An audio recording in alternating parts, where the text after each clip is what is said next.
Guys, good evening. ഇവർ മൂന്നുപേരും ഇങ്ങനെ ഇരിക്കണ കാണുമ്പോണ്ടല്ലോ, ഞാൻ ഒരുപാട് വർഷം പുറകോട്ട് പോയിട്ടോ.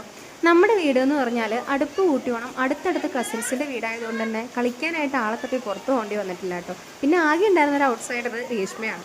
ഞാനും കുക്കുവച്ചി രേഷ്മയായിരുന്നു മെയിനായിട്ട് കളിച്ചുകൊണ്ടിരുന്നിരുന്ന ടീം. ഞങ്ങളുടെ വെക്കേഷൻ സമയത്തുള്ള മെയിൻ കളി പ്രേതക്കളിയായിരുന്നു കേട്ടോ. കുക്കുവച്ചിക്ക് പണ്ടേ എഴുത്തിലെ താല്പര്യം കൂടുതലായതുകൊണ്ട് തന്നെ പുള്ളിക്കാരത്തിൻ്റെ സ്ക്രിപ്റ്റ് അനുസരിച്ചാണ് കളിച്ചുകൊണ്ടിരുന്നത്.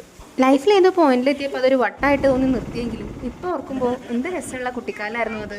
കുട്ടിയായിരിക്കുക എന്നുള്ളതിനേലും ബ്യൂട്ടിഫുൾ ആയിട്ടുള്ളൊരു ഫേസ് നമ്മുടെ ഒന്ന് ലൈഫിലുണ്ട് എന്ന് തോന്നണില്ല. ഈവനിങ് ഞങ്ങൾ എല്ലാവരും കൂടെ ജസ്റ്റ് ഒന്ന് പുറത്ത് പോയിട്ടോ. അമ്മയുടെ വീട്ടിലാണ് പോയത്. അമ്മയുടെ വീട് ചെറായിയാണ്.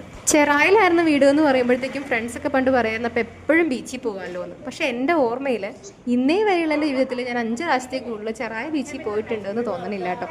അത് കഴിഞ്ഞ് ഞങ്ങൾ ജസ്റ്റ് ഒരു ഷോപ്പിൽ കയറി എൻ്റെ ഐസ്ക്രീം കൊച്ചിക്ക് ഒരു ഐസ്ക്രീം ഒക്കെ വാങ്ങിച്ചു കൊടുത്ത് സ്ട്രോങ് ആയിട്ടുള്ളൊരു ചായയൊക്കെ കുടിച്ച് അങ്ങനെ ഒരു ദിവസം കഴിഞ്ഞു.